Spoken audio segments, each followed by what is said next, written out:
மக்கள் அனைவருக்கும் வணக்கம். உலகத்துல ஊடகங்கள் எல்லா நாடுகளிலும் இருக்குங்க. சேட்டலைட் சேனல்ஸா இருக்கட்டும், பத்திரிகைகளா இருக்கட்டும், எல்லாமே எல்லா நாடுகளிலும் இருக்கு. ஆனா நம்ம இந்தியாவுல, அதுவும் குறிப்பா தமிழ்நாட்டில் இருப்பது போன்று கேடுகெட்ட மோசமான ஊடகங்கள் எங்கேயுமே கிடையாது. ஏன் அப்படின்னா 100% ஒரே சார்பு நிலையில் செய்திகளை வெளியிடக்கூடிய ஊடகங்கள், பத்திரிகைகள் எங்க இருக்கு அப்படின்னா அது தமிழ்நாட்டில தான் இருக்கு. அதுவும் யாருக்கு சார்பா வெளியிடுவாங்க அப்படின்னா திமுகவிற்கு சார்பாக. தமிழ்நாட்டில் இருக்கக்கூடிய 95% ஊடகங்களை நீங்க அந்த செய்திகளை எடுத்து பாருங்க. அவங்களுடைய கருத்து கணிப்புகளையும் எடுத்து பாருங்க. தேர்தலுக்கு முன்னாடி கடைசி ஒரு 4 நாட்களாக அந்த சேனல்கள்ல வெளியான செய்திகள் இது எல்லாத்தையுமே பாருங்க. கருத்து கணிப்பு முதல் கொண்டு பாருங்க. திமுகவிற்கு ஜால்ரா அடிச்சிருப்பாங்க. அதாவது எடப்பாடி பழனிசாமி அவர்கள் 2 முறை 234 தொகுதிக்கும் போயிட்டு வந்திருக்காரு. சரிங்களா? 2 முறை பிரச்சாரம் மேற்கொண்டிருக்கிறார். 234 தொகுதிகளிலும் 2 முறை மக்களை சந்தித்திருக்கிறார். ஆனா அதை பற்றி இந்த ஊடகங்கள் பேசவே இல்லை. எடப்பாடி பழனிசாமி அவர்கள் டெல்லிக்கு போயிட்டு அங்க மத்திய அரசாங்கம், அதாவது பிஜேபியோட கூட்டணி வச்சிருக்காங்க இல்லையா, அதனால இந்த தேர்தலை எப்படி அணுகுவது, எப்படி எதிர்கொள்வது, கூட்டணி தொடர்பான முடிவுகளை எப்படி எடுப்பது என்று டெல்லிக்கு போயிட்டு ஆலோசனை நடத்திட்டு வந்திருக்கிறாங்க 2-3 டைம். அதை இங்க இருக்கக்கூடிய ஊடகங்கள் போட்டு பாருங்க, எடப்பாடி பழனிசாமி அவர்கள் டெல்லிக்கு அடிமையா இருக்காருன்னு இங்க செய்திகளை வெளியிட்டு திமுக விசுவாசி அப்படிங்கிறத இந்த ஊடகங்கள், நம்ம தமிழ்நாட்டு ஊடகங்கள் நிரூபிக்கிறாங்க. நான் கூட ஒரு சில ஊடகங்கள்லாம் நேர்மையா செய்திகளை வெளியிடுறாங்க அப்படின்னு நம்பிக்கிட்டு இருந்தேன். அந்த ஊடகங்களும் தற்பொழுது தேர்தல் நேரத்துல திமுக கிட்ட காசை வாங்கிக்கிட்டு திமுகவுக்கு ஆதரவாகத்தான் செய்திகளை வெளியிடுறாங்க. அதாவது ஒரு சாம்பிள் சொல்லணும் அப்படின்னா, அங்க மேற்கு வங்கத்துல என்ன முதல் கட்ட வாக்குப்பதிவு நடந்தது. அதே நாள்ல இங்க தமிழ்நாட்டிலும் வாக்குப்பதிவு நடந்தது. திமுகவுக்கு ஆதரவா இருக்கக்கூடிய இந்த ஊடகங்கள் என்ன செய்தி வெளியிட்டாங்க தெரியுமா? தமிழ்நாட்டுல வாக்குப்பதிவு நடக்குது, எத்தனை பர்சன்டேஜ் மக்கள் ஓட்டு போட்டிருக்காங்கன்னு அதை காட்டணும். அதை விட்டுட்டு அங்க மேற்கு வங்கத்துல அங்க பாஜகவினர் கள்ள ஓட்டு போடுறாங்க அப்படிங்கிற ஒரு பொய் செய்தியை இங்க தமிழ்நாட்டுல இருக்கக்கூடிய ஒரு டிவி சேனல் பரப்பிட்டு இருக்கு.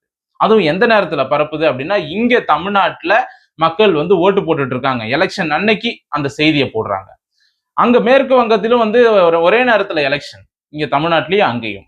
சோ முதல் கட்டமாக மேற்கு வங்கத்துல நடத்தக்கூடிய அந்த எலெக்ஷன் டைம்ல அங்க நடக்கக்கூடிய நிகழ்வுகளை இங்க எடுத்துட்டு பொய்யா திருச்சி செய்தியை வெளியிடுறாங்க பிஜேபிக்கு எதிராக. அப்ப இவங்களுடைய நோக்கம் என்ன அப்படின்னு பாத்தீங்கன்னா, இங்க எலெக்ஷன் டைம்ல அங்க மேற்கு வங்கத்துல பிஜேபி கள்ள ஓட்டு போடுறாங்கன்னு ஒரு ஃபேக் நியூஸை இங்க பரப்பி விட்டோம்னா, இப்ப எலெக்ஷனுக்கு ஓட்டு போடக்கூடிய மக்கள் ஓட்டு போடுறதுக்கு முன்னாடி செய்தி சேனலை பார்த்துட்டு போவாங்க. அப்ப கொஞ்சம் பேரோட மனசு மாறும், பிஜேபிக்கு எதிராக, அதிமுகவுக்கு எதிராக மனசு மாறி ஓட்டு போடுவாங்க அப்படிங்கிற ஒரு கெட்ட எண்ணம். இந்த கெட்ட எண்ணம் இது பாத்தீங்கன்னா தமிழ்நாட்டில் இருக்கக்கூடிய ஊடகங்களுக்கு மட்டும்தாங்க இருக்கு. நீங்க உலகத்துல எந்த நாட்டுல வேணாலும் டிவி சேனல்ஸை போய் பாருங்களா, ஒரு சார்பாக ஊடகங்கள் இருக்கவே இருக்காது. எப்பவுமே 2 பக்கமுமே என்னங்கிறத கொஞ்சம் விசாரிச்சுதான் நியூஸே போடுவாங்க. ஆனா நம்ம தமிழ்நாட்டு மீடியாக்கள் மட்டும்தான் இங்க திமுக சொல்றதுதான் வேதவாக்கு, திமுக ஆட்சி தான் தமிழ்நாட்டின் பொற்காலம், நம்ம ஸ்டாலின் தான் உலக தலைவர், இப்படித்தான் இங்க தமிழ்நாட்டில் இருக்கக்கூடிய டிவி சேனல்காரன் பூரா உருட்டிட்டு இருக்கான். இங்க திமுக ஆட்சியில எத்தனை கொலை, கொள்ளை, கற்பழிப்புகள், எவ்வளவு கொடுமைகள் நடந்துகிட்டு இருக்கு, இதை பத்தி இங்க இருக்கிறவன் நியூஸ் சேனல் பேச மாட்டேங்கிறான், விவாதம் நடத்த மாட்டேங்கிறான், செய்திகளை ஒழுங்கா போட மாட்டேங்கிறான். ஆனா எங்கேயோ உத்தரப்பிரதேசத்திலேயோ, மத்திய பிரதேசத்திலேயோ, ராஜஸ்தான்லயோ ஒரு பொண்ணு தடுக்கி விழுந்தா கூட பாருங்க, உத்தரப்பிரதேசத்தில் தடுக்கி விழுந்த பெண்களுக்கு பாதுகாப்பு இல்லை அப்படின்னு சொல்லி இங்க நியூஸ் போட்டுட்டு இருக்கானுங்க. நான் என்ன சொல்றேன், உத்தரப்பிரதேசத்துல கொலை நடக்குது, கொள்ளை நடக்குது, இல்ல மத்திய பிரதேசத்துல கொலை நடக்குது, கொள்ளை நடக்குது அப்படின்னா அந்தந்த ஸ்டேட்லயும் போலீஸ் இருக்கு, கோர்ட் இருக்கு, கவர்மெண்ட் இருக்கு, அங்க சிஎம் இருக்காரு, அங்க எம்எல்ஏ இருக்காங்க, அமைச்சர்கள் இருக்காங்க, அங்க பாதுகாப்புத்துறை இருக்கு. இப்படி ஒரு ஸ்டேட்டுக்கும் தனித்தனியா கவர்மெண்ட் இருக்கு. நீ போய் அடுத்த ஸ்டேட்ல என்ன நடக்குதுன்னு அங்க நோண்டிட்டு இருக்காத, இங்க தமிழ்நாட்டுக்குள்ள என்ன நடக்குதுன்னு பாரு, இங்க தமிழ்நாட்டுக்குள்ள என்ன நடக்குதுன்னு செய்தி எடுத்து போடு. தமிழ்நாட்டுல எலெக்ஷனுக்கு முன்னாடி நாள் ஒரு பொண்ணுக்கு பாலியல் வன்கொடுமை நடந்தது, சரிங்களா, திருவண்ணாமலையில.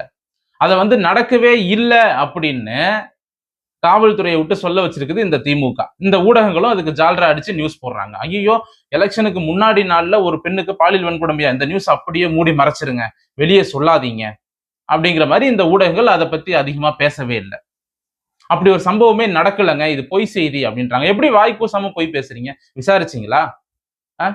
இப்ப இதுவே வந்து அதிமுக ஆட்சி இருந்து அந்த நேரத்துல இப்படி நடந்ததுன்னா இந்த ஊடகங்கள் எப்படி வந்து கொக்கரிப்பாங்க? அப்படியே அப்படியே கத்துவானுங்க. பாருங்க அங்க நடந்துருச்சு, பாருங்க இங்க நடந்துருச்சு.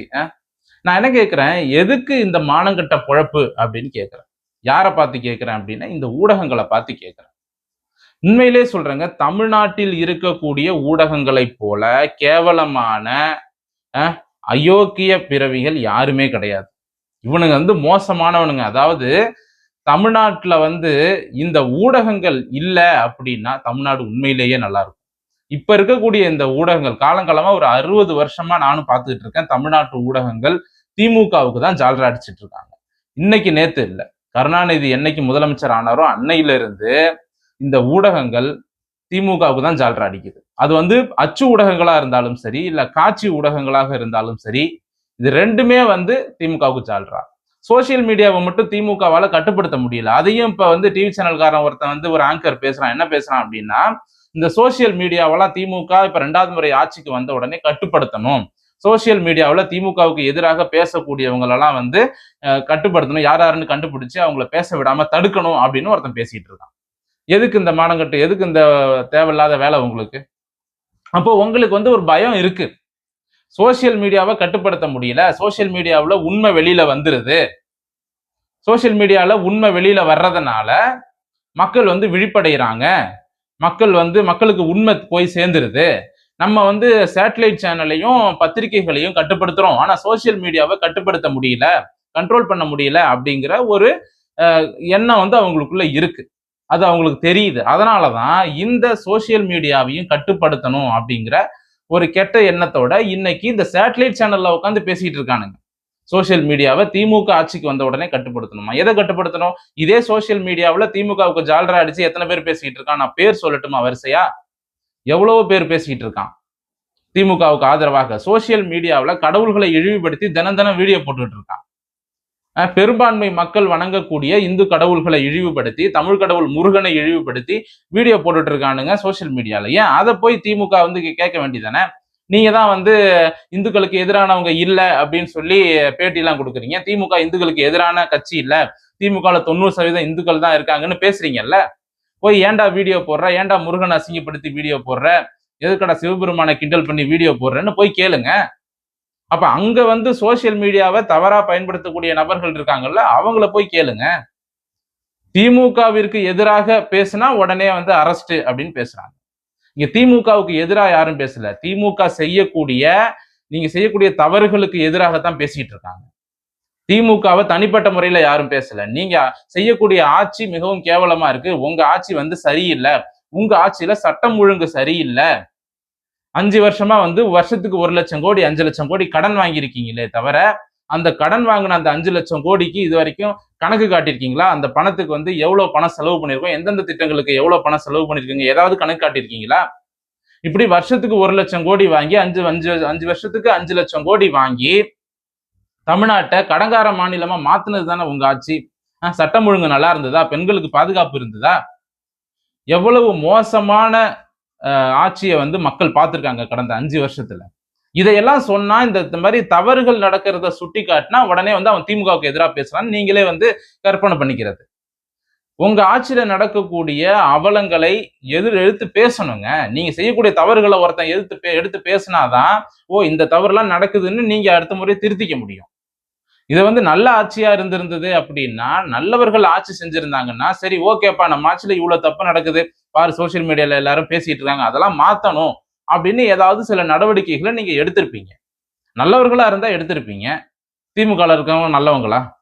கொஞ்சம் யோசிச்சு பாருங்க. அராஜகம் பண்றீங்க, ரவுடிசம் பண்றீங்க. கரூர்ல இருந்து போய் கோயம்புத்தூர்ல செந்தில் பாலாஜி நிக்கிறாரு, அங்க கோயம்புத்தூர்ல போலீஸ் ஸ்டேஷன் அடிச்சு உடைக்கிறீங்க, மக்களுக்கு வந்து ஒரு ஓட்டுக்கு 5000 பணம் கொடுக்குறீங்க. இதெல்லாம் வந்து நல்லவங்க செய்யற வேலையா? மக்களை மிரட்டுறீங்க. எல்லா தொகுதியிலையும் வந்து திமுக வேட்பாளர்கள் மக்களை நேரடியாவே மிரட்டுறாங்க. நீ ஓட்டு போடுவியா, ஓட்டு போட மாட்டியா, எனக்கு நீ ஓட்டு போடணும்னு சொல்லி மிரட்டுறாங்க. இப்படியெல்லாம் வந்து இந்த தேர்தல்ல திமுகவினர் அராஜகம் பண்ணியிருக்காங்க. அவங்களுக்கு வந்து விஜய் வருகையால ஒரு பயம் வந்துருச்சு. எங்க திமுகவினுடைய ஓட் பேங்கை வந்து விஜய் உடைச்சிருவாரோ, திமுகவுக்கு பலமா இருக்கக்கூடிய பட்டியல் சமுதாய வாக்குகளையும் சிறுபான்மை வாக்குகளையும் விஜய் பிரிச்சிருவாரோ, அதே போல திமுகவின் இன்னொரு பலம் வந்து பாத்தீங்கன்னா பெண்களினுடைய வாக்குகள். பெண்களுக்கு நல்லது செய்யறோம்னு பெண்களுக்கு இலவசத்தை கொடுத்து பெண்களை வந்து கவர் பண்ணி வச்சிருந்தாங்க. ஃப்ரீ பஸ் கொடுத்து 1000 ரூபாய் பணம் கொடுத்து. அந்த ஓட்டுல விஜய் கை வச்சிருவாரோ அப்படிங்கிற ஒரு பயம் இவர்களுக்கு இருக்கு. அதனாலதான் இன்னைக்கு ஊடகங்களை கைக்குள்ள போட்டுக்கிட்டு காவல்துறை அதிகாரிகள்ல இருந்து அரசு அதிகாரிகள் எல்லாரையுமே கைக்குள்ள போட்டுக்கிட்டு திமுக இவ்வளவு அராஜகம் பண்றாங்க. கவர்மெண்ட் டிபார்ட்மெண்ட்ல கூடிய அத்தனை டிபார்ட்மெண்ட்டும் திமுகவுக்கு ஜால்ரா அடிக்குது, அரசு அதிகாரிகள் எல்லோருமே.